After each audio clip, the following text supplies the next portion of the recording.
you can even watch back. Giving players all the props or put them on blast. We don't give no hot takes, only talk facts. We're giving all our devotion, riding high on this wave of emotion. Going all out, yeah, cause this is our time. No, ain't no stopping us till we reach the finish line. All in, we came here to win. We're gonna give everything. S-I-C-K on the run. S-I-C-K, sick. On fire, we're ready to fight. We'll bring the house down tonight. S-I-C-K on the run. S-I-C-K, sick. Playing on the car ride, play it when you lounge. X and O, you know that we can hold it down. Shout out to my man Sammy, got it off the ground. And to all the listeners tuned in right now, got debates, analysis, and speculation. This is sports talk for the new generation. You know where to find us, got a reputation. Sick podcast, your #1 sports destination. We're giving all our devotion, riding high on this wave of emotion. Going all out, yeah, cause this is our time. No, ain't no stopping us till we reach the finish line. All in, we came here to win. We're gonna give everything. S-I-C-K on the run. S-I-C-K, sick. On fire, we're ready to fight. We'll bring the house down tonight. S-I-C-K on the run. S-I-C-K, sick.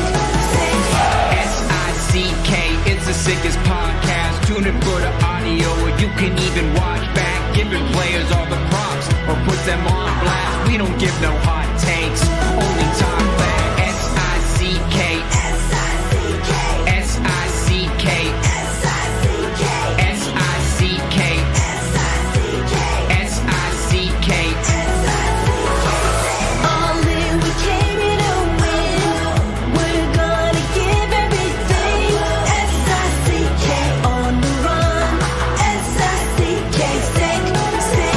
S-I-C-K, it's the sickest podcast. Tune in for the audio, or you can even watch back. Giving players all the props or put them on blast. We don't give no hot takes, only talk facts. We're giving all our devotion, riding high on this wave of emotion. Going all out, yeah, cause this is our time. No, ain't no stopping us till we reach the finish line. All in, we came here to win. We're gonna give everything. S-I-C-K on the run. S-I-C-K, sick. On fire, we're ready to fight. We'll bring the house down tonight. S-I-C-K on the run. S-I-C-K, sick. Playing on the car ride, play it when you lounge. X and O, you know that we can hold it down. Shout out to my man Sammy, got it off the ground. And to all the listeners tuned in right now, got debates, analysis, and speculation. This is sports talk for the new generation. You know where to find us, got a reputation. Sick podcast, your #1 sports destination. We're giving all our devotion, riding high on this wave of emotion. Going all out, yeah, cause this is our time. No, ain't no stopping us till we reach the finish line. All in, we came here to win. We're gonna give everything. S-I-C-K on the run. S-I-C-K, sick. On fire, we're ready to fight. We'll bring the house down tonight. S-I-C-K on the run. S-I-C-K, sick. S-I-C-K, it's the sickest podcast. Tune in for the audio, or you can even watch back. Giving players all the props or put them on blast. We don't give no hot takes, only talk back. S-I-C-K, S-I-C-K, S-I-C-K, S-I-C-K, S-I-C-K, S-I-C-K. Turn up your volume. Because you're about to listen to The Sick Podcast. The Eye Test with Pierre, McGuire, and Jimmy Murphy. The Stanley Cup winning Colorado Avalanche And after 22 years, Raymond Mark! The sickest NHL podcast. It's gonna be sick. And welcome to another edition of the Eye Test here in the Sick Podcast Network. Jimmy Murphy and Pierre McGuire live from the Harp in Belfast. We were in Dublin yesterday. Have you ever been here before? I have not, Pierre. I've never been to Belfast. How did you I've like never been the to train ride? The train, I was just getting at. The train ride was spectacular. What a was beautiful day. spectacular? That's too easy to turn. I would say the views of the water, and the golf course is right on the water. And well, you're talking about Port Marnock, which is a little further south than here. But what about like the 4 million sheep? The sheep. I like seeing the sheep. I told Jimmy on the train, full disclosure. I said Ireland's probably got 4.5 million people, but I was wrong. It's about 5.5. Yeah, 5.2. Yeah. And I said to Jimmy, they have more sheep than they have people, and it was pretty close. It was close, but still. And then I told you a story about a certain coach we know that used to herd sheep over here in Ireland. We're not going to say his name. No, we won't say his name. We're not saying his name. We're happy for him. He's a good man, and he's doing a good job coaching. Great stuff. But we are honored to be here in Belfast, getting closer to the Friendship Floor. Harp Bar. And look at this. On your compliments heart, of it's on your heart on the left side. Compliments of the Belfast Giants crew here that's here. Mr. Robert Fitzpatrick, Paulie, and Steve Thornton are here. And we are glad to have them here at the Harp. They brought T-shirts, sweatshirts for the Giants. Pierre, I love it. We are representing here. You love it because it's free, but that's okay. The truth is that this is an amazing pilgrimage for hockey. It's an amazing place to be. When you stay at our hotel right across the water from where the rink is, it's an amazing thing to see, the development and what hockey's done in this community. It's a beautiful view. And, just talking to people, I just walked down the street and grabbed a sandwich at this place, Time, that our good bartender here, Rory, suggested. How about Rory? So I got a full disclosure. Rory's 23 years of age. And I walked up to him and I said, "Hey, Rory, you look a little young to be 10 in bar." And he says to me, "Well, I'm 23. I said, "Well, that's a little young to be 10 in bar." He says, "I've been working here for 9 years." So I said to him very politely, I said, "There's no way you've been 10 in bar for 9 years." He goes, "Nope." No, at 18, they said, He goes, "Started at 18 tendon." He says, "But before that, I was a busboy. And before that, I was stocking the shelves behind." Working his way up. Like understanding how to work your way up. Yep. And then he just comes up to me and he says, "This is only my part-time job." I said, "What's your full-time job?" He goes, "I work at Coca-Cola." And he goes, "I got a big job at Coca-Cola." Wow. And I said, "There's a Coke bottling plant here?" He goes, "Oh, Pierre, you should see it. It's substantial." Amazing. Stuff you learn when you go out and you mingle with the locals and the people, and you're not a tourist. You're here on a working trip. Yep. I find that fascinating. And that, to me, what's blown me away about being here so far, like I know Dublin because I've been going there forever and ever, and my daughter lives there. So I know it. And you saw how much I know about it because I didn't need a GPS to walking around like a human GPS. Yeah. But I've never been here. And my family's from Enniskillen, which is probably around 2.5 hours to the west of here. And I should know it better. Yeah. But I never came here. And you're here now. Now I'm here and I'm blown away. And we're looking at some good tour guides in front of us right now. The Robert Fitzpatrick guy, I'm a little worried about him. I'm not sure I can hang with him. But no, it's pretty... I'm overwhelmed. It's amazing. And it's really been great. Well, I'm grateful for everybody that's helped make it happen. And then people have been so wonderful and friendly too and helpful. And like last night too, you talk about being here and sort of feeling your roots. What did I say to you when we ended up at the Cobblestone where your daughter Justine brought us and we're watching an Irish session? I'm like, I'm home. Like I feel my family. I feel my roots here. And it's I could see that actually, Jimmy. I was happy with you doing that. What's cool is that's a block and a half from where my daughter lives. Yeah. And it's a cool little place. It's pretty neat. It's right near for those that don't know, Smithfield's in Dublin. It's a neighborhood in Dublin. I think it's in Dublin 7 or 8. Okay. They number the districts. We were in 8, right? Where the hotel was? Yeah. Okay. District was or the hotel was in 8. Yeah. And what's neat about it is the Christmas market that we saw last night. So again, full disclosure, it's a hockey trip. Mm-hmm. We're walking through right near the Jameson Distillery, and there's a hockey rink set up right in the square. Yeah.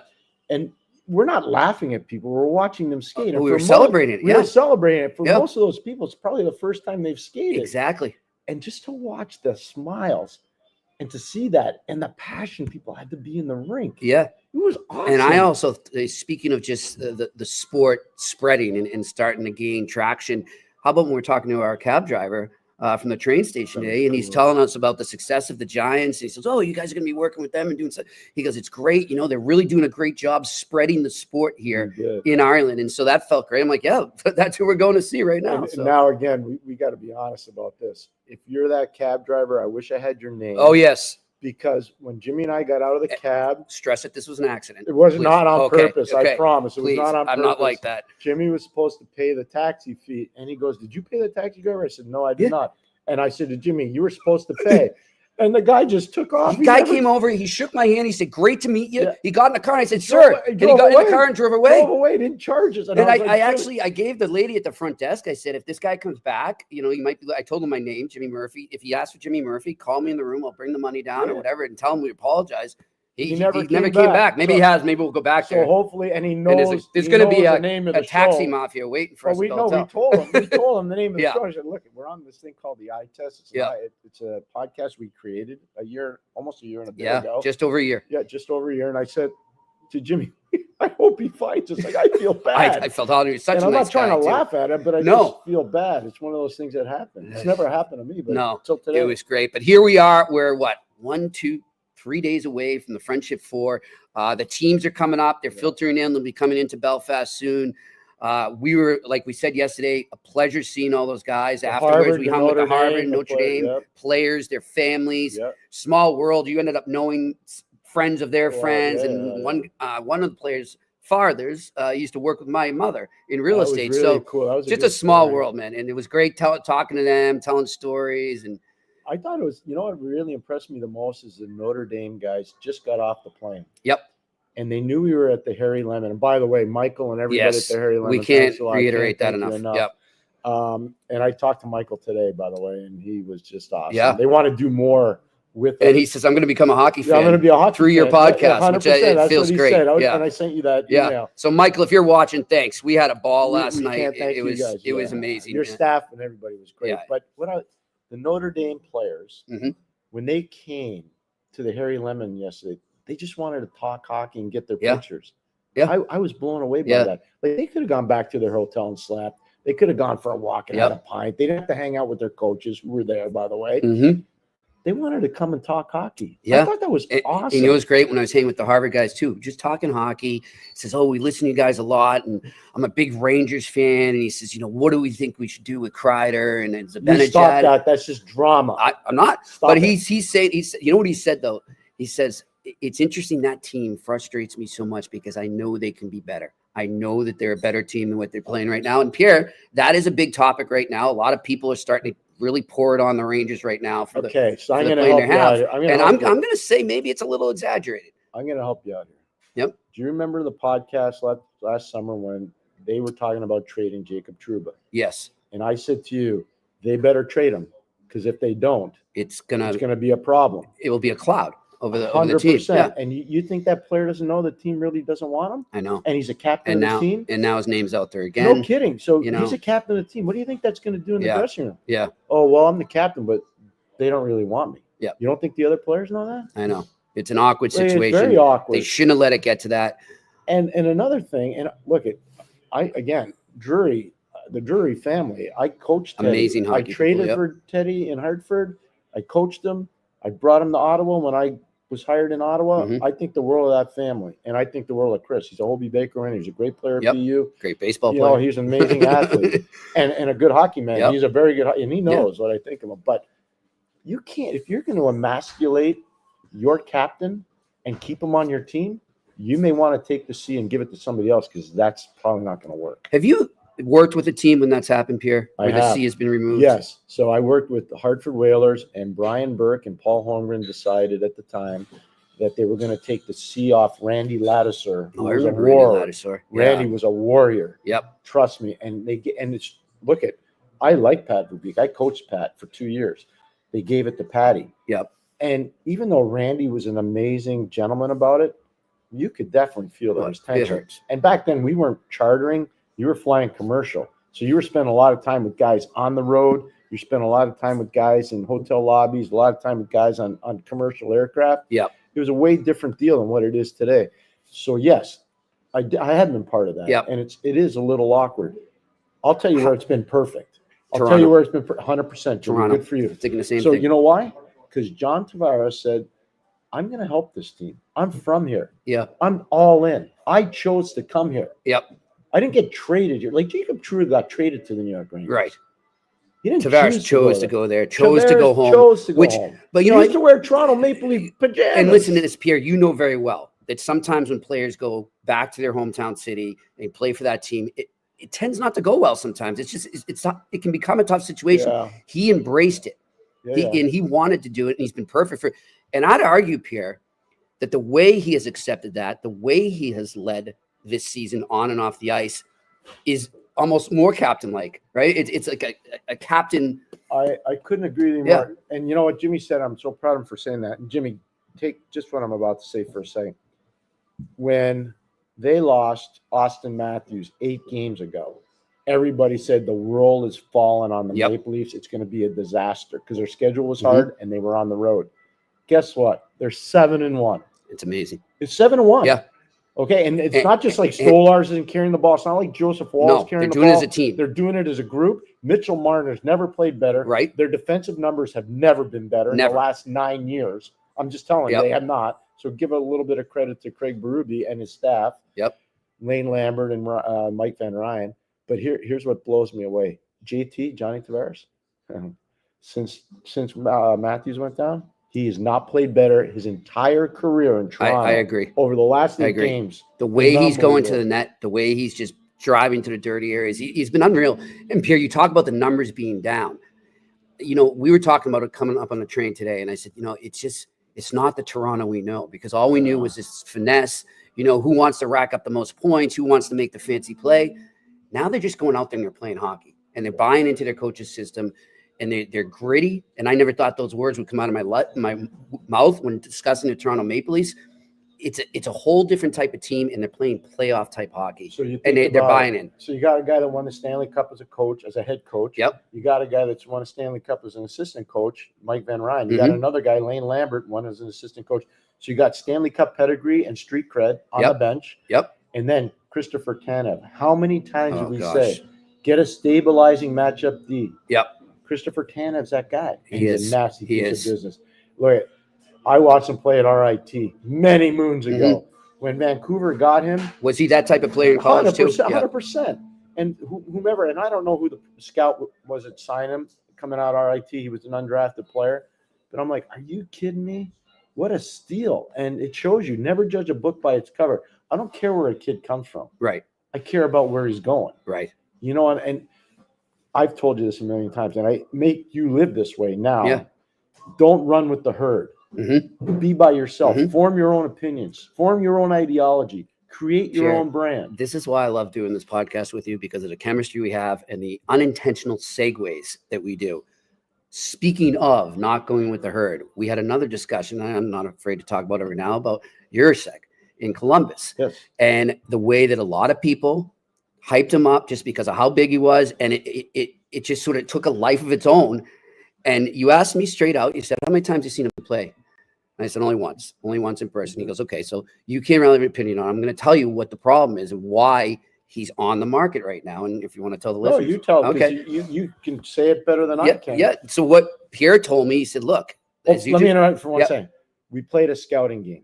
Okay. Yeah. I did what Pierre and I do this a lot too. When I was working with teams, we used to play scouting games. And then I learned it from Scotty Bowman. So take over from there. So Pierre starts at first question I asked Jimmy is, how many times you seen him play? Yeah. And I said once. And he said once. I said, well, then you can't have an opinion. Exactly. Because that doesn't count.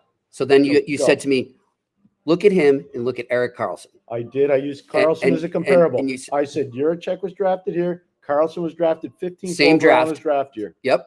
Okay. So so he's drafted well beyond Jiricek. And you said, why do you think he's not reaching the potential that a lot of people gave him? And so you went on to discuss with me, well, you know, you look at him right now, he doesn't have speed. He can't skate as well as people thought he might have been able to. And unfortunately, unlike Karlsson, who might have other deficiencies, he's not able to make up with it with his amazing vision and skill. And that was great. You guys can talk. Don't be shy. Yeah, look at these guys. We got all these hockey guys running around, and they're going, shh.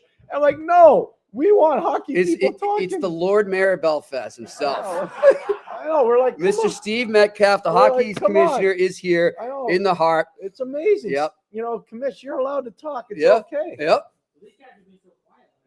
Well, especially Robert. I'm waiting for Robert to come in with the right hand and come across. I'm waiting any time now. But anyhow, and look at it. And that's what I'm talking about right now. People are asking, where do you think he ends up? But this is why I brought it up. And it was great the way you made me see it in a different angle there. And because I couldn't figure out why they're trying to trade him. I said, do me a favor, Jimmy. Pull up Jiricek's stats from before. No, you don't have to because it doesn't matter now. We've already talked. I said, pull up his stats. And I said, look at his numbers and then compare them to Erik Karlsson's numbers. Yeah. Before NHL. Before the NHL. Before NHL. And one of the numbers was when he was 17. Was he 17? 17, he had, I think, 44 points in 45 games. Karlsson as a 17-year-old. So basically a point-a-game player. Swedish Elite League. Yeah. I said, Jimmy, go look at Jiricek's numbers. 3 goals and 5 assists in 65 games. You can't. So it's just, look at, I'm not trying to pick on people because I get the internet's really important. Yeah. It's really helped everybody. It is. But the problem is people don't watch games. And they watch snippets. And Pierre, things take a life of its own. Reputations take a life of its own. And somehow, unfortunately, some scouts miscalculate because of that. Well, we're hearing he's doing this, or we're hearing he's doing that, or, this is what everyone's. But what do you, like you said to me, well, what do you say? How many times have you seen it play? You have to wonder sometimes when you see these players get, I guess you'll call it labeled. You have to look at the scout and say, I mean, if I'm a GM, I'd be like, okay, well, how do you form this opinion? What made you say this to me? And if the scout, I guarantee a lot of times on some of these players now, especially with all the, like you said, the video, and you don't have to go to the rinks all the time anymore. I think COVID hurt that a lot too, as well. I think some scouts might have got a little comfortable watching a little too much video. And sure enough, it's not what everybody says the player is. Sure enough, it's sometimes quite the opposite. So when you grow up learning the hockey business from Scotty Bowman, yeah, you have to understand when I worked for Scotty, there were no cell phones. There were no computers. Nope. Everything, you had to be in your room by a certain time after a game because you were going to have to get a phone call and give a report. Yep. And if you didn't, you were in trouble. Have a job. You were going to lose your job probably. Yep. And if you did it more than once, you're going to really lose your job. You're going to be in trouble. So it's hard, fast scouting rules. Don't tell me, oh, the player was no good. Tell me why the player was no good. The player was really good. Why was the player really good? The player disappointed. Why did the player disappoint? Where's it? I'll use it. Slavkovsky is a perfect example. I was in Turku, Finland 3 years ago before he was drafted. He was playing on the third line. He was getting 0 power play time. His coach did not want to play him. You could tell. This was an ostracized player. And I'm watching him play. And I'm going, this guy was the MVP of the Olympics. And he can't be on the power play in Turku, Finland? And I'm watching him in warm-up. I'm going, he's bigger than everybody else on the team. He's faster than everybody else on the team. Like, what are they doing here? He's smart. Yeah. So he's got so there's a reason why. They were trying to maybe push him back in the draft so they could keep him for another year. Right. And at the time when that was going on, Pierre, when you were over there, all we heard about over here was Shane Wright. Shane Wright. That's constantly. And where they all missed, you know who they all missed on? Logan Cooley. Oh my gosh. They all missed on Logan Cooley. Yeah, credit to Utah. Yeah. Then Arizona. But Ryan Jankowski, I give him a lot of credit. Great. And Armstrong, I give GM Armstrong, I give him a lot of credit. Like those guys could have missed on Logan Cooley, but they didn't. They didn't. They did not. And they scouted him properly. They did. And this is what I'm talking about. Like we're talking about Shane Wright. That took such a life of its own, Pierre. It was amazing. And, I would talk to people in the media and they're like, well, this guy's going number 1. And I'm like, but why? Just like you. And I'd say, well, why? And nobody could give an answer. It's like, well, this is what this guy said. But, it's like you said when we started this conversation, don't go with the herd. So never run with the herd and never judge a book by its cover. Because you can see a lot of slick guys who don't have a lot of intestinal fortitude. And that's why the eye test matters. So, Pierre, on that note, we got a lot of people saying that it's maybe a trade imminent right now with Columbus. But as you said to me, why do you think it's taken so long? Yeah.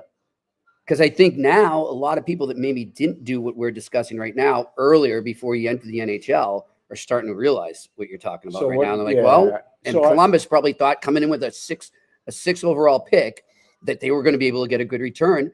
And now they're probably like, well, what's going on here? So, Jimmy, I just want to say this. Mistakes are sometimes made by new GMs when they go in. I'll Mhm. give you a case in point.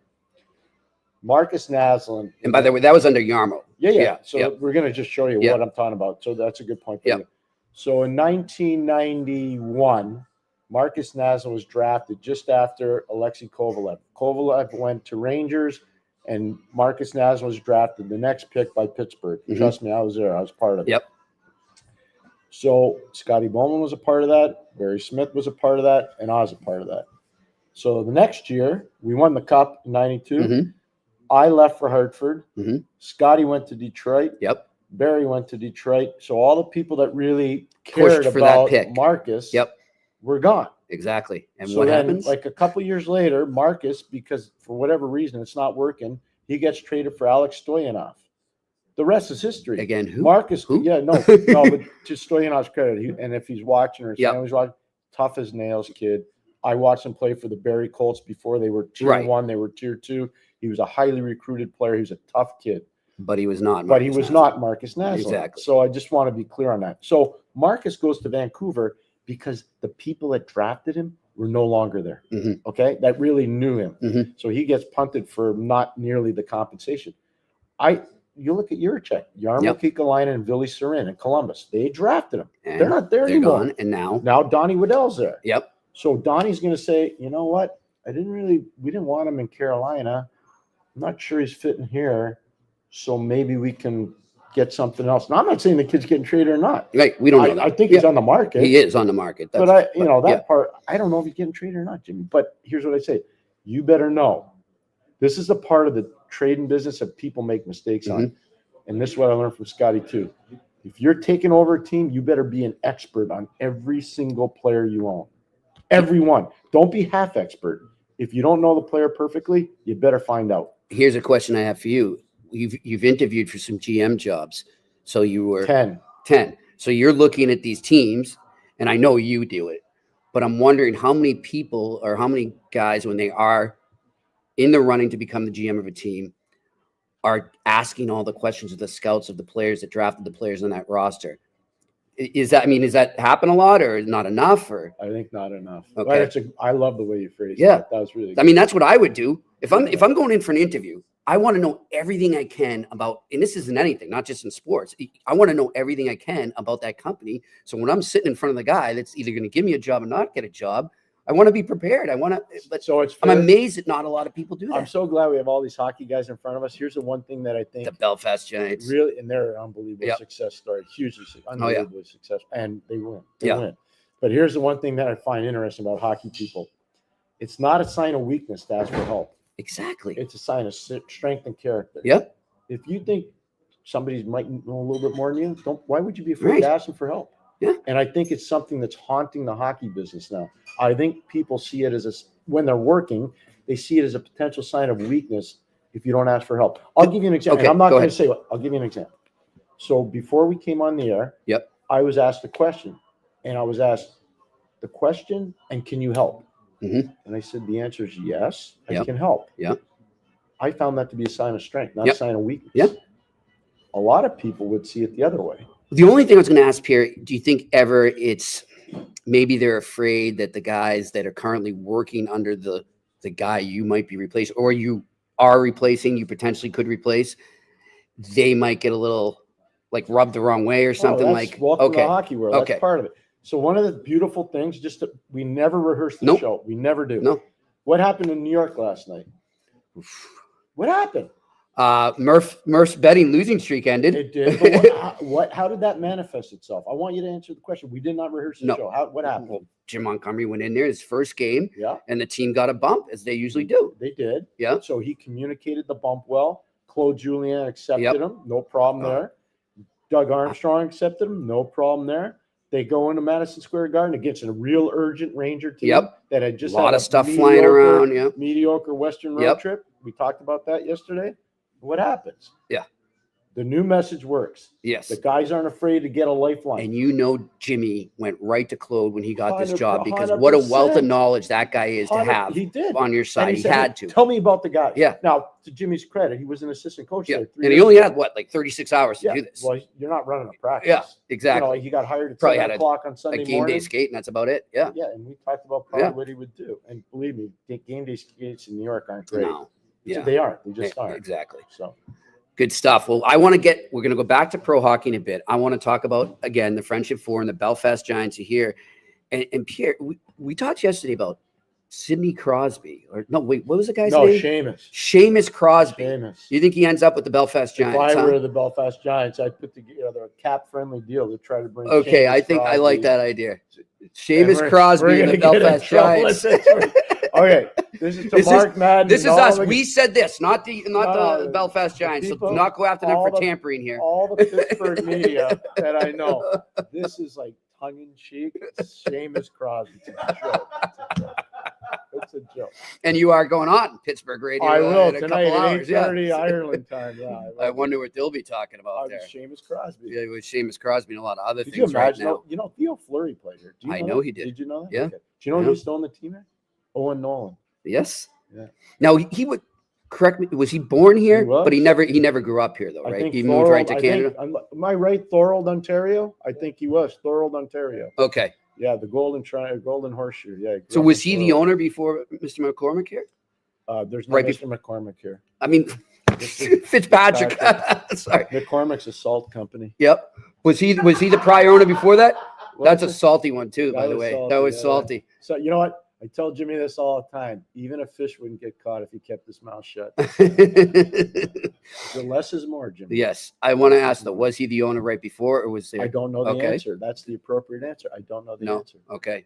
How many owners have there been of the Belfast Giants? Yeah, 3. Okay. Well, see, there we go. You asked the question rather than made a statement. Yes, there we go. Strength. Yeah. Don't be afraid to ask a question. Now, can I tell you how I formulated that opinion? Because I've told you this before. This is for the people out there. Scotty Bowman once asked me a question, and I pretended I knew the answer. Uh-huh. And did he call you on it? He looked right at me and he says, "You're full of poop." And he didn't say poop. He said something else. He goes, "That's wrong." And he says, "Here's my tip to you. If you don't know the answer, just say you don't know the answer and then ask the question." Yeah. Like I did in the train. Yeah. Which you did. Yep. Exactly. And by the way, I don't know why McCormick popped in my head. I have no idea why that name keeps popping in my head. Anyhow, Robert won't take it personally. No, he won't. He's gonna. That's not nice. He's gonna stare right through me as he does. He might. Anyhow, but yeah, we are honored to be here. Like we said, they brought some great gifts here. I'm really looking forward to checking out the arena here. I've heard wonderful things about it. It's great. Yeah, it's really special. Again, this is a pilgrimage I'll never forget. Yeah, and I've been in the country many times. Right. I'm just so grateful to be here. And it's hockey. Yep. You know, and you could tell in the players we met yesterday how excited they are. Oh my gosh, the Harvard guys and the Notre Dame guys. Now we didn't see any Merrimack guys. We didn't see any BU. We flew over with we flew over with them. Yeah, but we didn't see them yesterday. But they were happy on the plane. Oh yeah, I thought they were really positive and pumped up. And I was talking to Robert before we came on, and he talked about Northeastern. Mm-hmm. And they were 0-9 or 0-10 when Jimmy Madigan was coaching them, and then they came over, and then I think they went 22-1. Right. 22-1 because they bonded. Yep. They bonded, and I think BU is an example. Yeah, they've had a Metza start. Up and down. Yeah. I saw them play earlier in the year. They looked really good. The one guy that's having and this is for all the fans that are out there. If you get a chance to make the pilgrimage here, Cole Eiserman's a real deal. Now, is he better than Macklin Celebrini? He's not. But he shoots the different type of player. He shoots the puck better than Macklin. And Macklin, when he was on the right side on the power play as a left-hand shot, he shot the puck as well as any young kid I ever saw. Well, I'll tell you what. I'm telling you, Eiserman can shoot the puck. What did Pandolfo say too, though, that maybe not a lot of people know, is his work ethic. And that was, he said, one of the things I was really impressed with when he showed up was his desire to keep working and ask questions and get better and better and better. And that's going to make a guy like Lou Lamoriello pretty happy. Yeah, they stole him because he slipped in the draft because people had questions about him, but they shouldn't have. And you know where I thought he should have gone? I thought he should have gone in the top 10. I said it last year. You said it early in the season. I did, because there's a lot of stuff in hockey that really matters, like winning battles, being physical, being coachable, all these things. And there are lots of guys that have those things, there are not a lot of guys that are pure scorers. Right. Like, I remember Mike Bossy once, the late Mike Bossy, telling me, he goes, Pierre, I wish I could teach guys how to score, but it's not that easy. You can't either. He You said either that have to it or me. you don't, But right? When it comes to pure scoring. Pure scoring. And Yeah. he said that It's to a me once. gift. I'll never forget Yeah. that. And Michael was somebody I had so much time for. You know, I respect him so much. And he said, I wish I could teach guys how to score. But it's really not a transferable asset. Right. You either know how to do it or you don't. But why is it sometimes when you talk about these guys that they're just known for scoring, why do people automatically think that that's all they can do? Why, Well, some guys, that is all they can do. Right. Because they're cheating for points. But I think But this it's kid's going back not. to what we were saying. Like, they put a label on the kid right I know away. that's part Yeah. of it. So that's why I said never judge a book by its cover. You know, you got to look at the whole part of the player. And the one thing that gets way underappreciated is coachability. You can coach a player to play defensively, and you can coach a player how to play harder, but you can't coach a player to score more. You can't. You may think you can, but I haven't seen it yet. And so, as we were saying, that the players are excited to get up here. It's going to be some great hockey. And as you were saying, I was going to talk about that. It is a great experience. Like, they were talking about going to all the different factory, the Guinness factory or the Jameson distillery. And They come up here, they go to Titanic. They go to Titanic today. I guess a lot of them were at the Game of Thrones. Yeah. And it's just stuff like that they don't get to do at home. You know what blew me away today? And you know how much, Yeah. like, I play pro hockey in Europe. I travel all over. Like, I've been really blessed. Spent a lot of time in Russia, a lot of time in Czech Republic, all these different places. I walked from our hotel with Garth, our travel man, to here.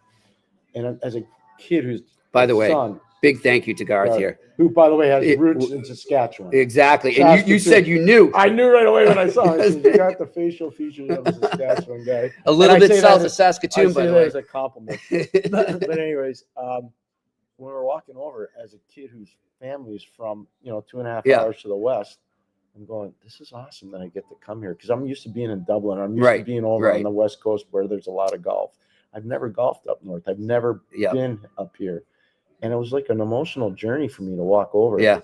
I saw McHugh's, which is a famous place. Yep. I said, Jimmy, I got to go in there on the way back. We will. I know. How about in the Heart Bar? Oh, Dude, my gosh. Come on. First of all, I want to say that when you walk into this place, you feel like you're in another era. 100%. For sure. 100%. Just the furniture, the decor, and the hospitality is unreal. I mean, you already mentioned Rory, but all the staff here is great. But when you're walking in here, you're walking around the streets here, you're almost like in a movie or something. I don't know how to describe it. Like, what I was feeling there. I called my wife, like, again, full transparency. My wife is Francophone. She's from Northern Quebec, and she loves Montreal. Obviously. Right. We lived there for a long time. And she said, honey, what's it like over there? I said, well, Belfast reminds you a lot of old Montreal. Right.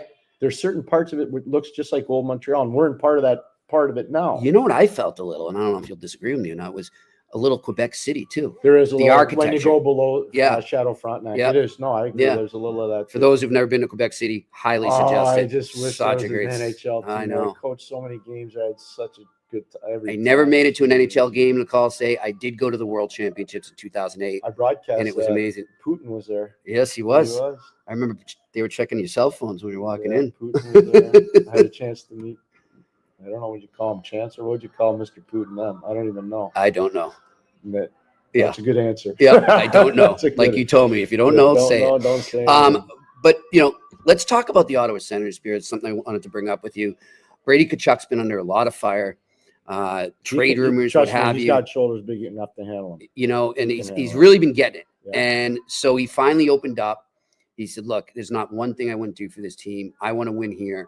I'll do anything for my teammates.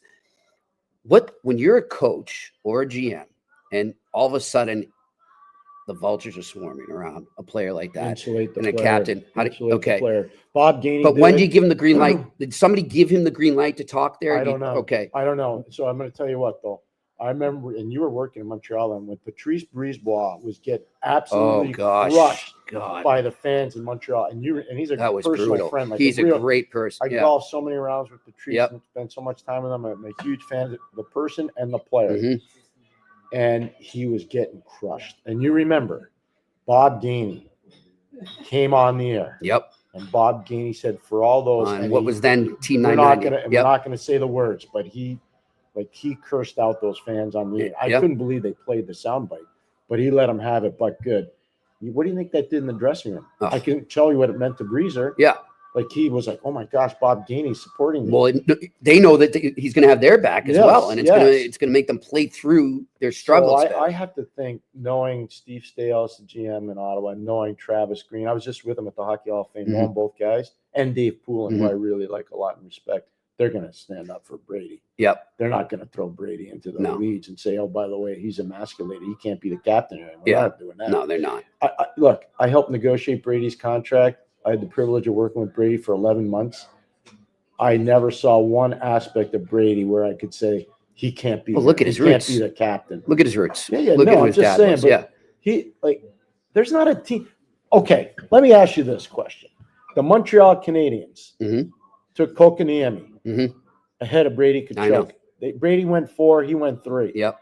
Do you think they don't want a mulligan on that? I think they want a big mulligan on that. Damn! Could you imagine where Montreal would be? Yeah. If Brady Tkachuk was their first line left winger, And what also, that would mean to Suzuki? What would that mean to Slavkovsky? What would that mean to Cole Caulfield? The what would that elements- mean to their rebuild? Yep. The Come elements on. that he brings to a team, Come too. on. Just all the characteristics. Ottawa, though, right now, they've had that up and down season. The attendance is going down. And as we noticed today, they're having a special night. They're bringing back that famous line. Pizza line. The pizza line's coming back to Ottawa. Yeah. It's a great thing, Pierre, but what does that signify? Well, I think that's respect too. They want people to understand when the team is really good, they're bringing back parts of Right. the team. Like Danny Heatley was a really good player, and he got traded for Marion Hossa, who's a Hall of Famer. And then you look at the rest of it. Like Jason Spezza was a really good Ottawa Senator player. He was drafted by them. He was cultivated by them. It was a really good. Actually, Jason was drafted, but he was actually drafted by the Islanders, but he was part of the trade. Sorry about that. I'm just going off the top of my head. And Daniel Alfredson was definitely drafted. I know who drafted Daniel. Randy Sexton and John Ferguson Sr. Randy Sexton. They're the ones man. that drafted Yep. Daniel. And Daniel turned out to be obviously a Hall of Famer, a special player, and an awesome person. So I totally understand why they would do it. But that being said, what does it do for the team when they salute them? It sells tickets. It puts people in the stand. It puts people in the stand. And this is something, Pierre, that I know it's a touchy subject, but it's something I think that we need to start recognizing. It's not just Ottawa, it's Winnipeg right now. It's the Canadian dollar. Are we going to see more teams starting to do things like this up in Canada just to compensate for some of the losses they're having? If they're going to do that, here's what I would recommend. Call the Montreal Canadiens and call our really good friend that works in PR, Chantel Maccabee, and say to Chantel, how do we do this? Can we have a little session about how we do pregame No ceremonies? team does it better. Nobody. In sports. In the world. Yeah, in any sports. sport. Yes. I don't care. It's I know amazing. you're a soccer Yeah. fan. I don't care. No. Like, I like hockey. Okay? Yep. And I love football. Yep. Not soccer, football. Like, The American football. Yes. Okay.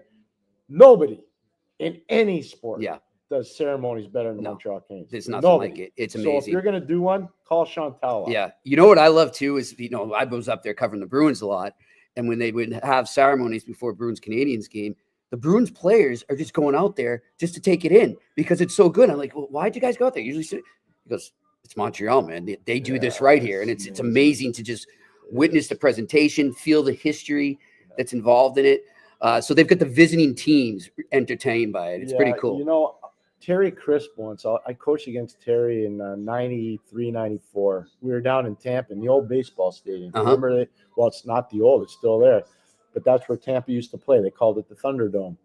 And I want to say there's like 40,000 people. And Terry said to me, he goes, we're saluting Denny Savard for playing 1,000 games. He said, would you bring your team out on the ice to acknowledge? And I said, 100%, Terry, with pleasure, because that's how much I respect you and Denny. And we did that. And what I remember the most is, even though we lost the game, and we lost the game, I remember how much our players talked about, I'm glad we were out here to salute Denny for playing 1,000. Because back then, not too many people played 1,000 games. Yeah. Like, it was hard to do. Yeah, that's cool. And so we did it. But, I like Denny a lot. And all those ceremonies, I hope more players get a chance to acknowledge that. But Montreal does the ceremonies better. I love it. Look who's here. The wonderful folks from Car Group Travel. Welcome. Welcome to Belfast. Welcome to the Harp and the eye-test here. They're not empty-handed either. No, they're not. They're not. God bless them. Well, they deserve it. Yes, because I can tell you how hard they're working. I don't know. Have you guys slept yet? I didn't think No. so. We already talked about Garth being from Saskatoon. And by the way, Okay. we are stealing Garth. He is our new producer. He even took me to get a sandwich down the street. The guy's amazing. Come in here. He helped us set up this little studio we have. What a time makeshift is studio. it right now? What time is it? It is 4:40. You better get to the questions. Oh, we're going to get to the question in a second. I was wondering if we could talk to Mr. Metcalf quick for 5 minutes. Yes, let me get Hockey out. East commissioner, come on talk over to the right now. You talk to the commissioner. And otherwise known as the Lord Manor of Belfast himself right here. How you doing? How are you, sir? Good. Welcome. Good to see you. Feel good to be back? Yes, very good to be back. Yes. I feel like it's old home week here. Know my way around a little bit now. So How many times have you been to Belfast now?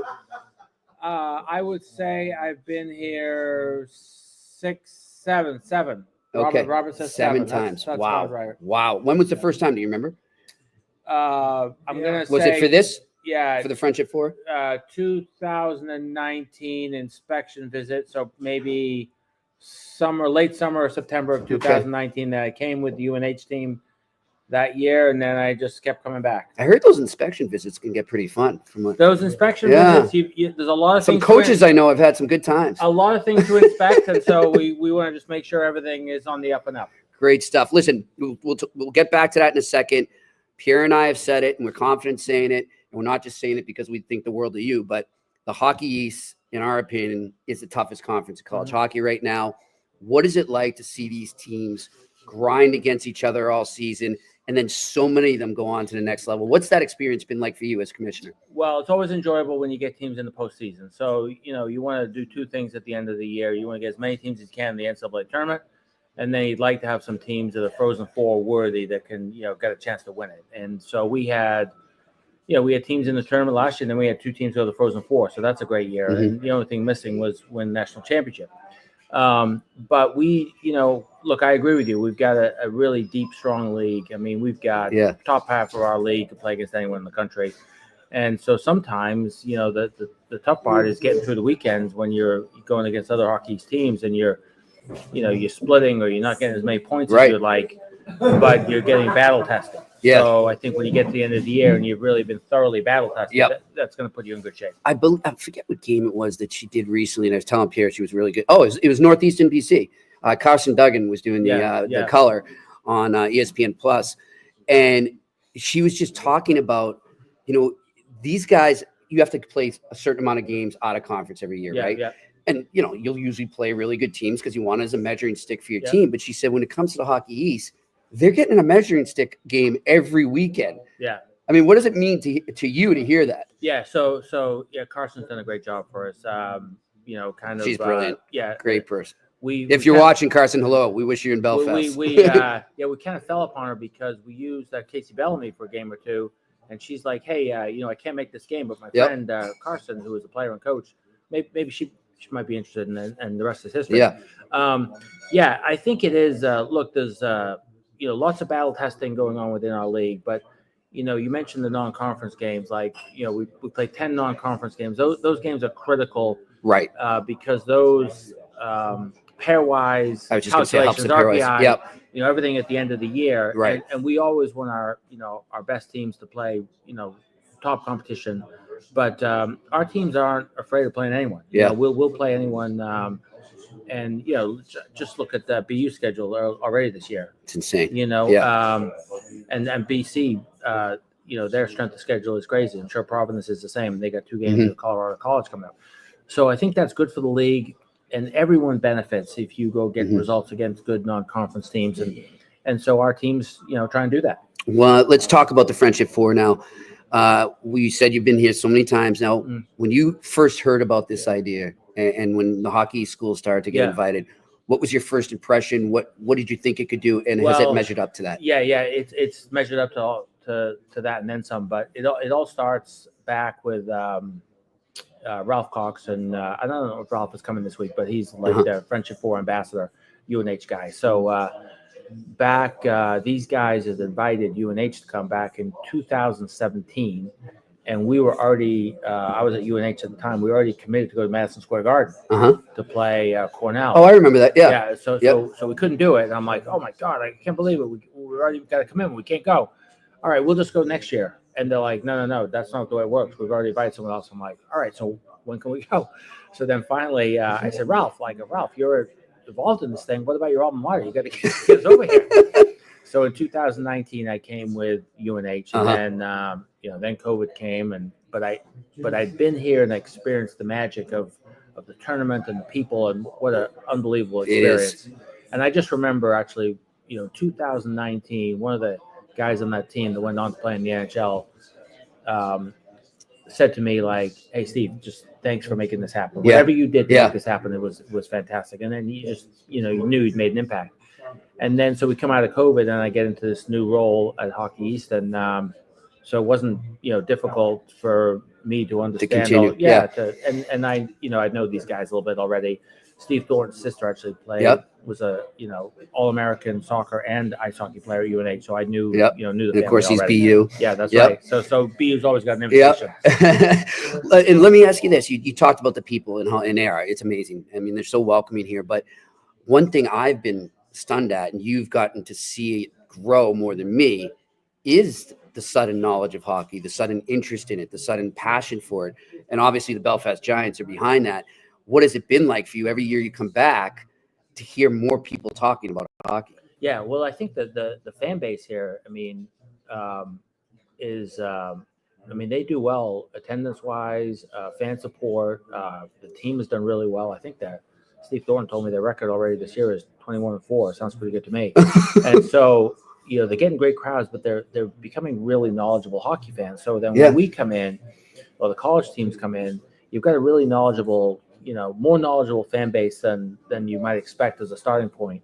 And then even for the early game on Friday, they'll have a lot of school kids and stuff come in from the schools, and they just have an unbelievable time. They'll cheer at anything. So it makes for a great atmosphere. Last time we had the men's tournament here was 2 years ago, and UMass and UMass Lowell were here. Yeah, and I remember talking to Coach Cowrie about Charlie Baker was here because he was still the governor then. And I was just telling someone today, I was sitting there watching the game with Charlie Baker. Now who knew he would work his way into NCAA. Work his way. And now I see him. I still see him at hockey games. And we sometimes talk about this. That's great. That's great. And as you might have heard, I don't know if you were here, but the rumor we're hearing is Seamus Crosby might be coming to play for the Belfast Giants. I'm looking forward to that.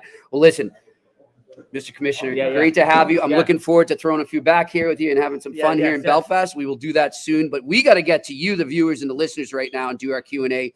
Before we do that, of course, we want to talk about our wonderful sponsor, Betway. You know them well if you watch this podcast. They are the leading global online betting and gaming brand. Follow your gut instinct. Go with Betway. You can go right there to the QR code right in front of you and sign up. Or if you're not watching, go to the website. And remember, always be 18 plus and play responsibly. Pierre is coming over right now. We'll start the Q&A.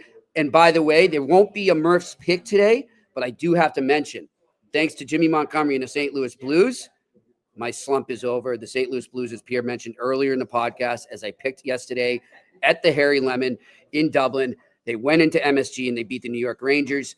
I like that. Like I said to you guys, if you do bet games, you do bet hockey, always look for that first coach bump. It seems to always work. And sure enough, the St. Louis Blues got it. All right, let's get over to our Q&A. Here's Pierre McGuire. He's back. Robert's ready to kick you right now. No, he's going to throw salt at me. All right. Just shake his hand once and you might lose yours. I know. I hear you. Hey, a man with a good handshake, and like you said earlier, looks you in the eye. That's a real man. My dad taught me that. Always shake firm and look in the eye. The late Pat Quinn, when he shook your hand, shook his hand. You better check to make sure you have all your fingers. I didn't know if it was going to come back. Pat Quinn was one tough son of a gun, boy. He was such a nice man. He was. I was lucky enough to throw some pints back with him and Russ Conway in the old Ford's pub. I'm sure you've been in the Ford's over the years. No, Jimmy. Great place. Too bad it's gone. But anyhow, let's get to this Q&A. Okay. What do we got, guys? I'm listening to you read because I can't see that far without my glasses. That's fine. Alex Evanowski, our good friend, says, I have been reading some reports coming out of Pittsburgh and Dubas. It seems like they don't want to do a full rebuild. No, you're absolutely right, Alex. The problem is I don't believe they have a choice. Am I wrong? Well, yesterday, Alex, I think you were watching Pierre, and I agree 100% with you. They have to, and they're going to have to look themselves in the mirror. But Pierre, as we said, it's a tough thing to do for an ownership group and a management team. And it's also got to be tough when a guy is only 2 years in on the job and he just signed one of the most popular players to ever play for the franchise to an extension, and now you're looking at a rebuild. It's let's be blunt, it's a mess right now down there. Pains me to talk about it. I know it does, because you are always a Penguin. Yep, and it pains me a lot. I was just talking to Stevie Thornton and Robert about that. Mm-hmm. It's really hard. Yeah, I'm not trying to be a little chicken on this whole thing, but you get emotional when you think about the time you spent there, the winning that you did there, the people that you worked with there, and you see where the franchise is now. And you know what it means to that city too. That fan base. I love that city. I love the fan base there. It's really hard. It's hard to digest. So we're hoping they're able to figure that out soon. Obviously, get it fixed. Here's the one thing I'd say: if you're a young person out there and you want to be in the hockey business, don't promise something you can't deliver. Yep. And so the new management people that went in there, they promised something and they knew they couldn't deliver. And I actually want to mention what I said to you, and you thought it was a good point, Pierre, when I said to you, you know, the other thing that's going to put more pressure on this situation to be resolved is the amount of money that the Fenway Sports Group has now committed to the Red Sox. They are full out saying, they are on the record saying, we are going after anyone we can. Juan Soto has been mentioned for the Red Sox. I can't blame them. No, I don't blame them at all. I don't blame them. But they're losing money with one of their other franchises, so that's going to put more pressure on that situation. So I don't know what the actual number was when Pittsburgh had the sellout number, but it was pretty substantial. It was close to 400 games. It was like 12 years, I think, right? Yeah, it was pretty substantial. Well, they're not selling out anymore. No, they're not. And it's not just the ticket sales. It's not just the seats. It's the concessions. It's the concessions. Yep. It's a corporate stuff. There's a lot. I talk to people in Pittsburgh every day. Yeah. And not with the team, but fans, friends of mine that I and know something else not to forget? All the businesses around the arena that depend on that depend on those fans. One of the best stories games. about the Pittsburgh Penguins is when they came out of receivership and Mario was one of the owners. Mm-hmm. They owed a man who owned a hardware store down the street from the Igloo in Pittsburgh. They owed him $360, I believe.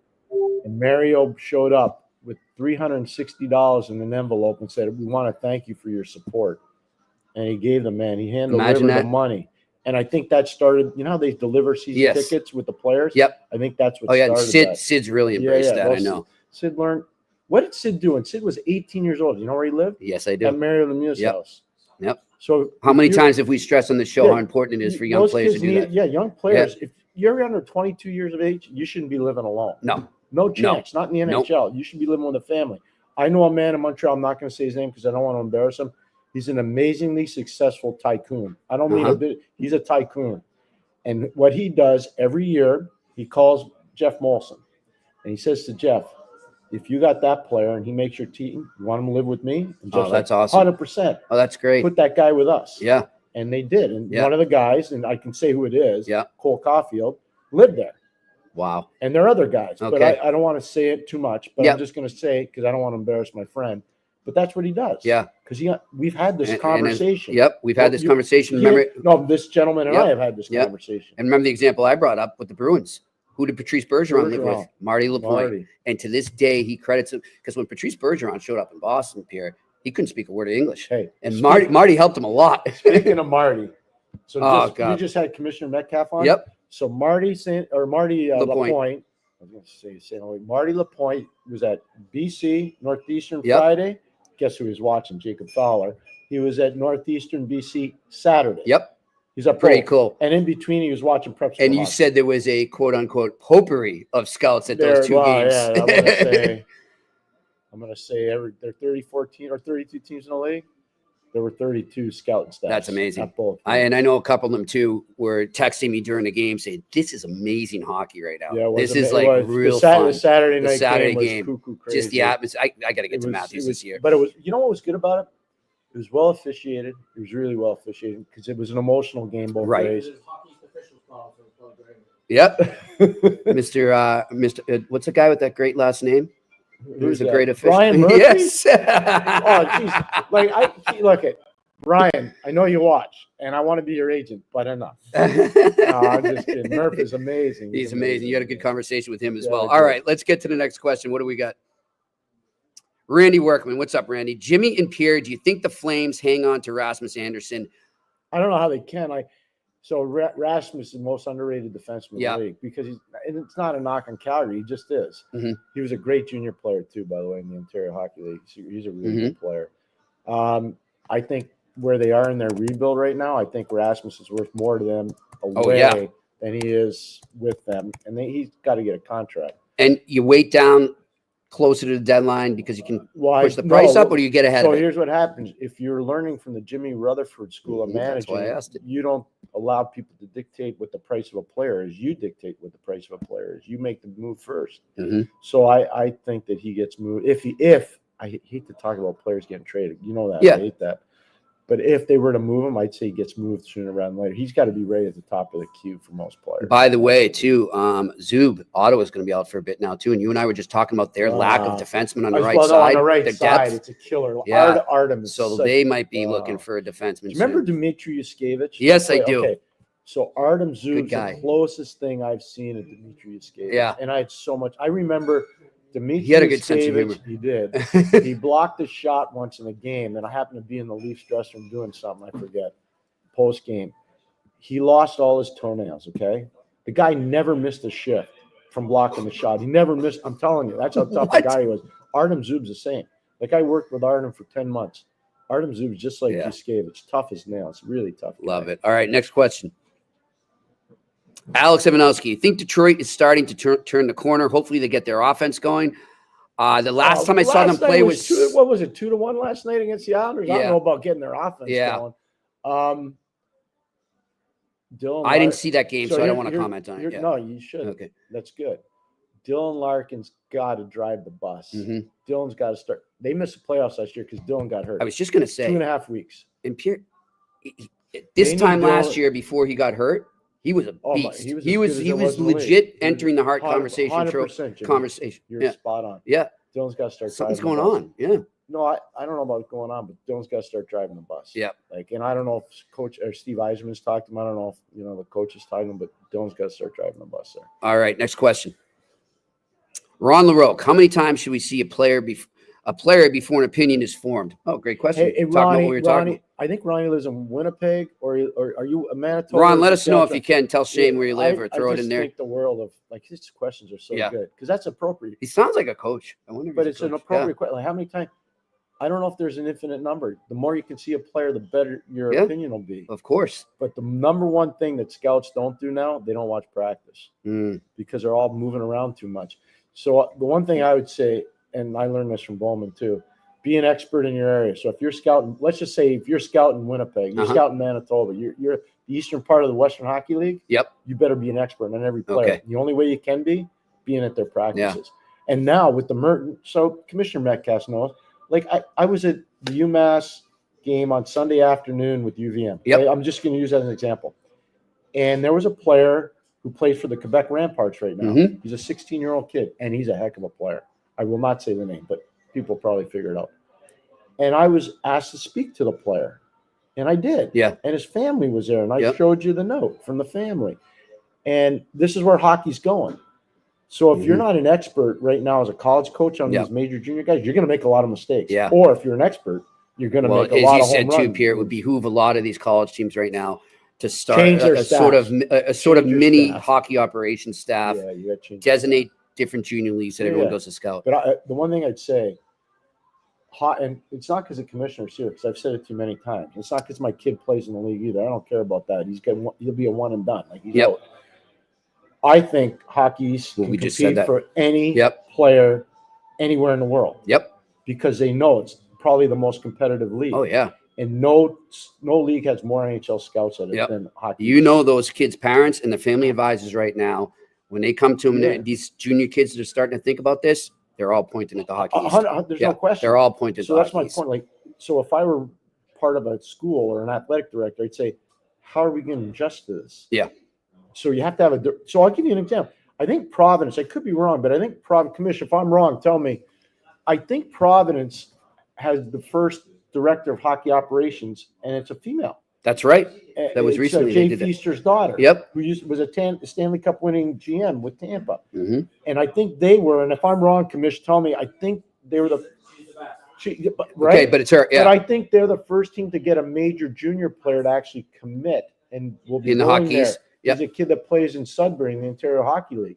So I think they were the first one to actually get a deal done Yep. with a major junior player. So they're getting ahead of the game. So they're ahead of the game. Yep. Yeah, and Good that's stuff. Nate Lehman and his staff. So they already adjusted to it. Credit to them, and Yeah. other teams are going to have to follow suit. Next question. Alex Ivanowski. Oh, and Ron says he's from Saskatoon. So there we go. Saskatoon, Garth, we got our new producer here. Garth is from Saskatoon as well. Lives here in Belfast now. One of my favorite places to go scout in Saskatoon. The Blades I got to go watch amazing. Slapshot now. So I used hear that I used song. to work out of Saskatoon, and I go to North Battleford. I go to Weyburn. I go to all Swift Current from there. But I'd always work out of Saskatoon because they had I've some never good been. restaurants in the hotel there. It was a good hotel. Beautiful. Next question. Alex Ivanowski, if Columbus trades Jiricek, what would you hope to get in return? What's an ideal team or swap? I can't comment on that because I don't know if it's appropriate to comment because I just don't know what the market is for that player. Okay. That's the only reason. I'm not trying to shirk it. I just don't know what the market is for that player. We'll do some digging when we get back from Belfast for you, and we'll get back to that. All right, next question. Weep Hill 561, hockey in Belfast. How does the standard relate to U.S. Canada? Okay, good question. So it's a European Pro League. They play. They're the only team in Ireland. Everybody else is in England. There's one in Scotland? Yep. Scotland and England. Yep. So what I would say is it's probably on par above the East Coast League and a little below the American League. Am I right on that? I'm being told that I'm right. Do you want to come on? You're not the new director of PR for the league. I'm ready to do it because I'm proud to be here from here, my family. But I would say it's above the East Coast League, and I'd say just a little below the American League, having watched games. All right. Next question. Randy Workman. Jimmy and Pierre Flames had 9 minors the other night. What is the most penalties you've seen against a team in a game? I'm sure you've got some funny stories about that, Pierre. Listen, I played in exhibition games that were like 3.5 or 4 hours long. So because of that? Yes. So I don't want, I'm dating myself, but this is back to the early 80s. But yeah, that stuff used to happen all the time. I've seen a lot of How about those old Hartford Bruins battles? They racked them up. Well, especially when Sutter was coaching in Boston, I was coaching in Hartford. There were some nasty names. I really respect Brian a lot. Yeah. Brian was there with Whole Tommy. family. Brian was there with Tommy McVie, and I just, I'm friends with the Sutter brothers, and they're tough guys. Yeah. I have so much. And by the way, Tommy, I great guy. What a good hockey guy. Tommy's an amazing. Oh, Tommy my gosh. McVie, I'm so happy he's still alive. Yeah. I love talking to him. If something, I know, look, Tommy's ex-wife or late wife, not ex, was called the Duke. And everybody said the Duke was actually tougher than Tommy. Tommy was tough, man. Yeah. Just so you know, Tommy had no teeth. It's a good story. You guys will like this. Tommy could fit 6 pucks in his mouth. And he used to do that at training camp to show kids because he had no teeth. And he'd take his teeth out and put the pucks in his mouth. Wow. He was amazing. What a tough guy. He was just an awesome guy, Tommy. All right. Next question. Sound the Siren. What's up, brother? Great call from Carolina. Yeah, we like him. We like him. Question. Choose one player in a non-traditional market that could be a star in a traditional market. My vote is Seth Jarvis. I'm a Tad Kane's bias, but that's a great pick there. No, that's okay. That's a good one, actually. But in the non-traditional hockey market that would go into I got one. Miro Heiskanen. Yeah. Miro Heiskanen. Oh, yeah. He's as good as any D-man. Like I love Cale Makar. Don't get me wrong. Like we talk about Hockey East UMass. Yeah. For Coach Carville. No secret to anybody listening. Yeah. Carville's my favorite guy. But like Miro Heiskanen is as good as any defenseman in hockey. And not a lot of people know about him. Nobody even knows. Crazy. Like he's a special kid. I'm going to say one, Pierre. It's not. He's very much in a hockey market, so I'll make that little exception there. But if he was in a bigger city, a bigger spotlight, Kyle Connor. Yeah. I mean, no, but he's in a hockey market. He is in a hockey market, but it's Kyle's tough with it. Not enough of people around the league look at focused on him. Teppo Newman, and this is for Winnipeg fans. Teppo Newman, Teppo was great. That's in my vintage. Teppo was as good as any defenseman that played for probably 7 to 10 years. He really was. You know, it'd be a good guy to talk to about that. You could talk to Johnny Paddock, who was his coach. You could talk to Eddie Olchuk, who played with him, who's working for Seattle now.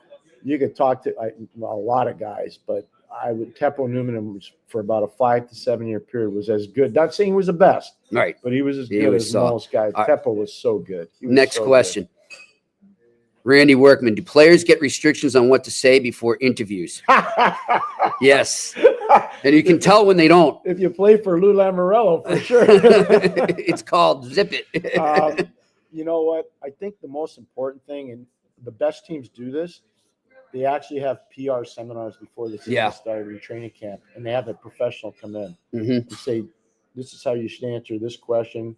This is how you should maybe deal with that question. Right. I know that I think it's really important for all teams to do this. Bring in somebody that's been in the media and been on actually both sides. Like the Montreal Canadiens did with Chantal. Chantal Perfect example. McAbee is perfect. Yep. She was an interviewer and now she worked for the team. Mm-hmm. It's an amazing thing when you can have that kind of information. I also think, and I'm sure teams are doing it, Pierre, in the age of social media as well, have somebody in your PR department following it, seeing all the different things that are being said or wondered about, and prepare the players from what might be coming. Fair. I think that's a good point. Fair. All right, next question. Brad K., how did the Rangers go from the President's Trophy to a rumored fire sale in 7 months? They're unfortunately in a playoff picture. Let's go Devils. Well, we talked about it before. You probably didn't hear it, but I didn't like what happened this summer. I told Jimmy this summer when they tried to trade Jacob Trouba, they had to get his permission. It's hurt the dressing room. He wasn't able to trade him for whatever reason. Maybe they didn't think they were getting fair market value, but I think that was and he also said no the first time too. Yeah, I think that was part of the. Yeah, I think that was part of the problem. Yeah, and I don't know. Somebody leaked that. I don't know who leaked it. Somebody, whether it's like if I were Drury, I'd want to know who leaked that. Because I would tell you right now, whomever leaked that, yes, out. They'd be out. All right, next question. I think that might be it. Is that it, Shane? I think we're done. Beautiful. Would you like to come up, Robert? I think Robert should come up. I think he should come up. I think Robert should. I think he should. I think we need you up here, my friend. Robert needs up. I'm going to bring my glasses and watch him at work. Good to finally meet you. Jimmy, Robert came in here bearing gifts and promising me a music tour of Belfast. I'm looking forward to that, my friend. There's a lot of history here, isn't there? There's a lot of history here, some fantastic music history. And before you go home, Jimmy, I will school you. Oh, I'm looking forward to it. I don't know if my liver is, but I will definitely be looking forward to it. You're going to go home a lot heavier than you're right. Love it. Listen, what is this tournament, the Friendship Four, meant to the Belfast Giants and hockey in general in this city? That's a great question. Look, it started out as a mad idea to try and put hockey here on a bigger platform. I've been running back and forward to Boston for the last 30 years. Right, you tell me. One city in the United States that embraced this type of madness. It was Boston. Right. And when we went into Boston, Steve Thornton had come back after being with the Giants under another ownership. He'd come back to work for me, and he said to me, "You're absolutely crazy." In a good way. In a good way. You are mad. And we went into the Parker House in front of the two commissioners and half a dozen athletic directors and 4 or 5 coaches. And they said, "This is a wonderful idea, Robert. When do you want to do it?" And I said, "Next November." And they said, "Like this year?" I said, "Yeah, like this year." And thanks to Joe Britannia and Steve Hagwell, they made it happen. Now, for the city, for the first couple of years, it was, "You're doing what?" By year 3, people started to twig. Wow, this is an NCAA international tournament. Yes. And we have Ivy League schools coming. Yep. And they're bringing parents with them, and they're bringing fans with them. This year, Jimmy, to give you an example. Oh, I couldn't believe it coming over on the flights. You're going to have over 1,000 bed nights in the city coming to watch hockey.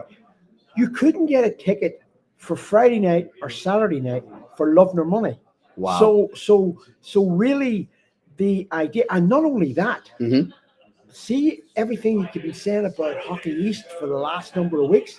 Man, it is true. Yeah. The hockey in Hockey East is on a par with anything we've ever seen professionally. Yeah, it's true. You know what I found interesting? I was down in Dublin. We were in Dublin before we came here, as you know, Robert, and just talking to bartenders or servers in the bars or even just taxi cab drivers, they knew what it was. Oh, yeah, I've heard about this. This is great. This is great. And then they say, let me get this straight, too. So a lot of these kids, they're coming over right now. They're going to be in the NHL soon. That's amazing that they're coming to Belfast. And I'm not really I thought that was cool. I'm not really that worried about the ones that are going to be in the NHL. I'm more worried about the ones that are going to come to the exactly. But the fans are thrilled about it, and they're saying, so hockey is catching on here. And it was really cool to see the knowledge of the game that's happening. And please do not underestimate the amount of questions and the amount of comments and the amount of knowledge that you're going to see from a hardcore of Belfast Giants fans who will be able to recite rosters, will be able to ask questions, and really will be able to say to you, the fabric of the game. Yep. It's 25 years old in Belfast this year. They know that's amazing. They know their stuff. Yeah. They really know their stuff. And as the leader of the organization that puts the whole thing together, I mean, I have made some fabulous friendships. You had Steve on earlier on. Yep. Yeah, Steve and I have been rolling back and forth. He's like a local now. He's not quite the Lord Mayor yet, but he's getting there. And how about Cara Group Travel and the role they've played? Sarah Stanton. Sarah was on board very early. Yes. And Sarah, in fairness to her, she just got it. Yeah. And when Steve and I, we were looking, we have a thing, Jimmy, called the community of practice. Okay. And the community of practice sits within the think tank of the Friendship 4 and the Giants. Mm-hmm. And there's about half a dozen people in it. Sarah's one of them. Okay. So within that practice, we then evolved into a Friendship 4 board. Mm-hmm. They're all Americans. Yep. Okay, so Sarah, Joe, Sarah Fraser from Quinnipiac, Ralph Cox, Joe Britannia, Steve Hagwell. And they're an advisory board that work in Boston for the 4. Yeah. I called them up with a wish list. Mm-hmm. I land in Boston. It's done. It's amazing. So the State House, the Governor, Joe Kennedy, Charlie Baker, friends of Friendship. Marty Walsh. Well, Marty and me go back a bit. Marty, I'll tell you a very quick funny story about Marty. Marty, when he first came here as the mayor of Boston, Marty landed in Belfast about 3 weeks after his inauguration. We done the announcement that we had this idea in the Parker House. Marty had given us the house, and he rocks up into Belfast. Wow. And in the centre ice in Belfast, he tells the world that the Beanpot's coming to Belfast. I love it. He's Joe great. Britannia phones me up and he says, "You realise that Marty Walsh says the Beanpot's coming to Belfast?" And I said, "Joe, what do you want me to say?" I know, he did it. We quickly, and you'll see the relevance of this, Jimmy. We quickly come up with the Bellpot. I like it. The Bellpot was born, and the Bellpot was born because we had this idea, crazy idea. Yep. That we've got the Beanpot with the little and all the rest that goes with it, and we wanted the USP for our tournament. And I had this crazy idea that because we were so linked with education, right? That how cool would it be if the winner of the tournament could call his players to arms by ringing an old school bell? Oh, wow. So the final of the Bellpot, the bell is taken down in the ceremonial box. The guest of honor on the Saturday night will present the bell to the winning captain. The winning captain then has to go to center ice and ring the bell as a call to arms for the rest of the players coming to the ice. Love it. It's born out of a tradition because I'm normally in the background, and when the captain goes, "What do I do with this?" I ring the bell. I love it. And you know Marty Walsh, what a great guy. How happy you for him to see him get the NHLPA job? I had the pleasure of I went to see the outdoor game at the MetLife. Okay. And I was in Marty's box that night, and Marty has been the single biggest influence on me because Marty keeps telling me, drive on, ask big. Yep. Just keep asking big questions for what you want. Because Marty, from the day I walked into his office when he was the mayor, he sort of said, "I like the cut of your jib. I think this can work. Let's go." Awesome. And up until now, Marty should have been here, wanted to be here. We're hoping he's going to be here in June. If he's not here in June, we've got the 25th anniversary game, Friendship 4, next November. Yep. And then, Jimmy, the one that's really exciting me. Yes. The first NCAA women's tournament. I'm so excited about that. Outside of America. Wow. The first one. Yeah. And the ladies from Boston University, from Harvard, from Quinnipiac, and from Minnesota Duluth. That's amazing. Are all coming to Belfast. Yeah. So I have this sort of gra for making sure that the people that were there at the start are always recognized. And Marty's one of those. Oh, that's great. And it's brilliant too. I mean, women's hockey is booming now. It's to be part of that and to help that keep going forward must be great. In fairness, Jimmy, I mean, the men were 2 years in. Yeah. And the women were banging down the door, and we created the friendship series. Mm-hmm. And we've had Northeastern, we've had Quinnipiac, we've had Vermont, we've had Clarkson, we've had Yale, we've had Princeton. Have all come and played in the friendship series in front of Giants games to maybe 2,500, 3,000 people. So you'll be even more surprised. Yes. At some of the knowledge that our fans have about women's hockey. That's great. You know, That's so great. it's we're in a good space. If I can use your podcast for one thing, and it's my perennial. Mm-hmm. We've done this with one rink on the island of Ireland. Yeah, that's there are no more for rinks. people that tell them that. Nobody knows that. Yeah, there is one rink on the island of Ireland. I am a concert venue with an ice floor. Yep. And I have the Belfast Giants that allows me to write 34 or 35 dates a year for ice. The rest of the time it's for concerts. Mm-hmm. And until we have proven over 25 years that in the land of the Giants, everyone is equal. Yeah. Okay. And we are about to commit over the next couple of weeks on a huge celebration of 25 years of hockey. It's amazing. But man, we need a rink. Yeah. We need someone. Rinks, plural. We need someone that gets our vision, that works, that's prepared to come and work with me. No, the city have been great. In the last wee while, they've identified sites. They're looking at going to Salzburg to look at development camps. They're looking at development camps in Munich. We've just been to the SAP Garden in Munich where the NHL play their warmer. We've just come home from that. We've identified a number of sites.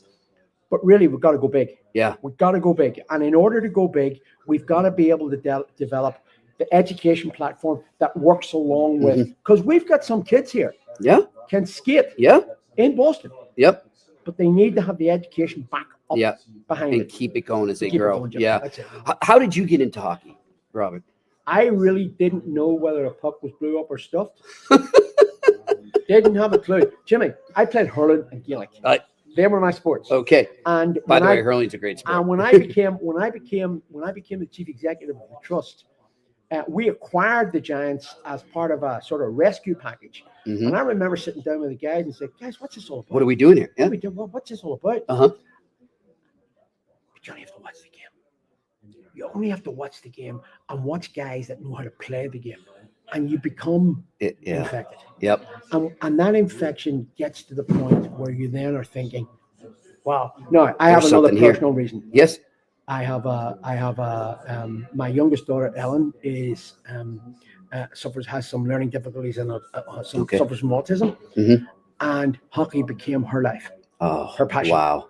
So she will tell me more than I will ever know about hockey in Belfast, across the Elite League. She's been in Boston with me. She's been to the Garden. She's seen the Bruins. Oh, that's great. I mean, my first ask as the chief executive of the then Giants was to rock up into Cam Neely's office and say, "Hey, do you want to come to Belfast?" And the Bruins and came you were to here. Belfast. They did. And what did they do that year? They won the Stanley Cup. And we have reminded them of that ever since. They could come here again. I'll tell you that. They need to do that. Maybe that will turn it around. I'll tell you a quick story about Cam Neely. The guys had arrived for practice, and this was the great Bruins team. This is when they were here. So yep. Tusk, Zara, Sean Thornton. Yes. Who's got Belfast roots. The kid, he was the first draft pick. Tyler Sagan. Yep. All those guys were there. Yep. And so this is guy sitting up in the far seat of the arena. And I said, "Jesus, that guy looks very lonely. I should go up and talk to him." So I get up and I sit down and says, "So, what do you do?" And he looks at me and goes, "Oh, yeah, I work for the Bruins." "All right, right. So, you work for the Bruins?" Yeah. "I'm in management." "All right, okay. Are you excited to be here?" "Yeah, it's great and fantastic and all the rest." So I'm walking back down, and Todd Kelman, who was then the general manager of the Giants, stops him and he says, "Did that guy talk to you?" I said, Yeah. I said, "I was just asking him what he was doing." He said, "Oh, but that's Cam Neely." The better answer, Jimmy. Who's Cam Neely? You know what? He probably loved it though. No clue. Because when he does that, he can't do that in Boston. No People clue. be flocking around. No him. Yeah. clue. Oh, that's awesome. And then about 3 years later, Steve and I rocks up into his and Tommy Sweeney's office, and we said, "Guys, you've been there. You've won the Stanley Cup. You have to come back." Yep. And I said, I hope we're listening, Boston Bruins. What about if you send us the Providence Bruins or give us something that interacts it? And Donnie's saying, "Well, we've got this. We've got this masters program. If you're cutting some players or some players are coming near the end, send to us. We'll give them a 2 years. Right. We'll give them their masters. We'll get them set up for life after." Yeah. Yeah. And then Thornton puts out him, and you couldn't give us your goalkeeper coach.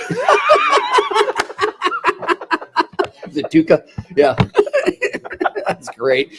So Good really, stuff. You guys are good negotiators. It's a big ask, Jimmy. Yeah. The one thing that I've learned about Boston is you rock up into Boston, and if you've got a small ask, you will not be taken under consideration. If you show confidence, you go into the room and you look a guy in the eye and you say, "We want you to play in Belfast. We want to do this international tournament. We'll pay for you to come to Belfast to do what you do." And really, at the end of the day, what you turn up as every hockey school, with the exceptions of Boston College, have been to Belfast. Yep. All the ECSC schools have been. You've had my alma mater, UMass. Amherst. Yeah. UMass are what do you call them? Notre Dame are coming for the first time. Leprechauns and all. I know. And we're cracking. We're starting to crack that Western Conference. Yep. You're going to keep going, pushing forward. Michigan. Yep. Minnesota Duluth. You got to get Denver here. Denver would be something. I want North Dakota. Oh, North Dakota would be good too. And so North Dakota are coming in 2027. Michigan are coming in 2027. Wow. That's all signed up. Here we go. Breaking news here on the eye test. I love it. Him and I rocked up to Naples this year to the coaches conference, right? And with this big table, right? We had all these loud green T-shirts on, and very quickly understood that's the Irish table. They're recruiting. Right? So we had this list, just 2029, 2028, 2027, 2031. All these teams, we're going to Belfast. So the word's out. Yeah. It's no longer a secret. Yeah. The word's out. And I mean, I want to pay a tribute to you and Pierre. For the last 2 months, you have been outstanding. Thank you. It's been our honor. I got to tell you that. You've been outstanding in driving the philosophy of friendship. You've been outstanding at driving the absolute love that we have for the game. Yeah. But most of all, Jimmy,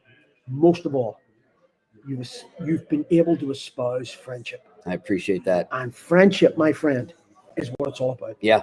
And the friendship that you've shown us, hopefully will be reciprocated when the 2 coffins that we've got in the office. Now they know where the bodies are buried, okay? Jimmy's going home coffin class. Just put a flag, an Irish flag over it, okay? That's all I ask.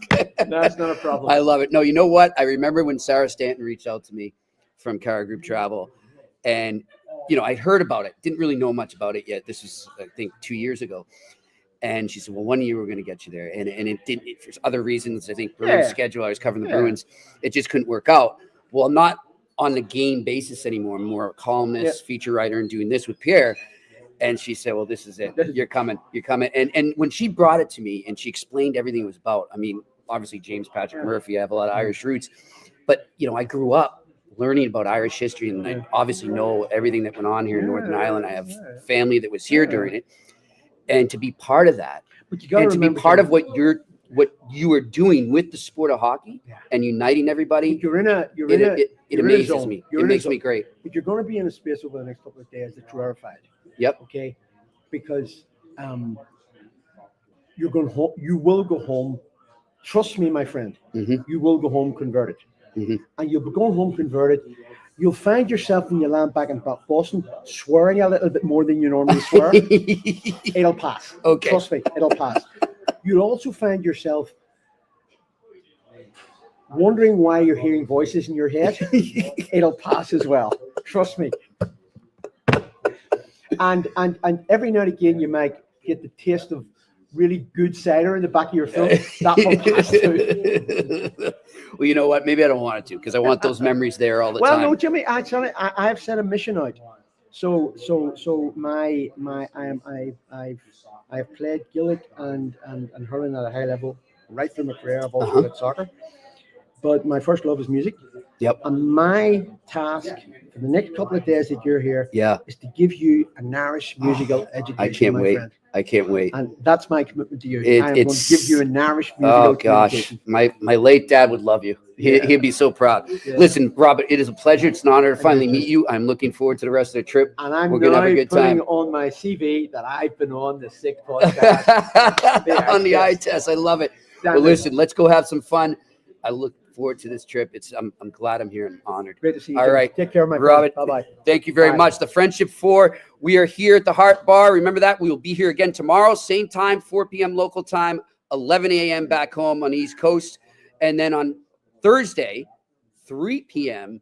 here, and it will be 10 a.m. back on the East Coast. And then I will be enjoying Thanksgiving dinner with Robert and Pierre and Commissioner Metcalf, a huge crew. We're looking forward to that as well. They've been nice enough to invite us for an American Thanksgiving since we're overseas during that holiday.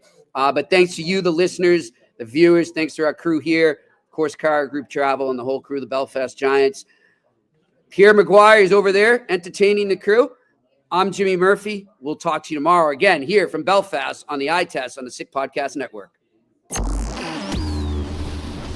And that's a wrap. Hope you don't miss us too much until next time. Follow the Eye Test with Pierre McGuire and Jimmy Murphy on YouTube, Facebook, Google Play, and Apple Podcasts.